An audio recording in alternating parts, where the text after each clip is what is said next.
answering your questions about retirement. It's Money Talk with Michael Eastham.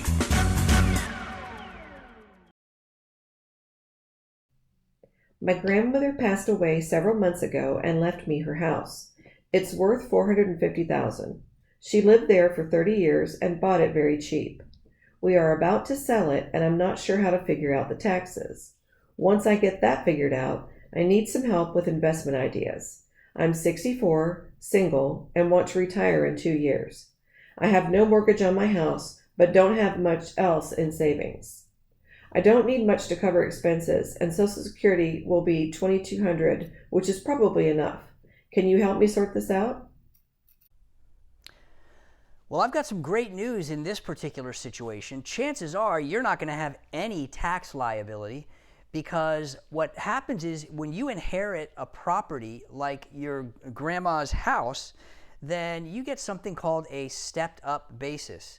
And that stepped-up basis is essentially the market value that the house had when your grandmother passed away. So if she just passed away a few months ago and the house was worth $450,000, then you sell it, you're not going to have any tax liability.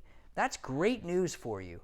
And so you can take that full amount and you can invest that, and you can generate some income for yourself right there. So if you're thinking, hey, we want to retire in a couple of years, you need to get to, I guess 66 for you is going to be your full retirement age, to get that $2,200, and that'll be enough. Well, that's great.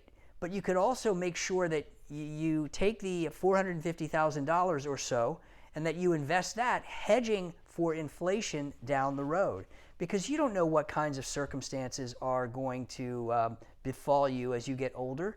You might have some medical needs. You might find that your income needs grow, or maybe you want to take some trips when you're retired and younger.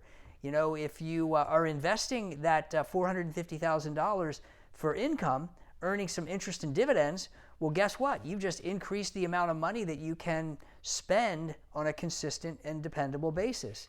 If you don't need that money, well, then we reinvest it. And when you reinvest dividends and interest into other interest and dividend-bearing types of investments, that means your income the next year is going to be a little higher, and the following year it'll be higher and higher and higher. So it can really help you out down the road if you're careful. But it does take some planning, it takes some strategy, and we can help you make sure that you put that into place and consider all the options. Because the other option that we talked about was, you know, you could also take that money and invest in another piece of rental property and generate some rental income. But of course, you've got to ask yourself, is being a landlord something that you want to participate in, or would you just rather have some passive income through interest and dividends? Everything on that spectrum is on the table for you as an option. You just want to think it all through, make sure that you get the right answer. Hope that helps. Thanks so much for asking that question. If you've got a financial question you'd like to have answered, click on the link below to submit your question. You may hear your answer on an upcoming edition of Money Talk.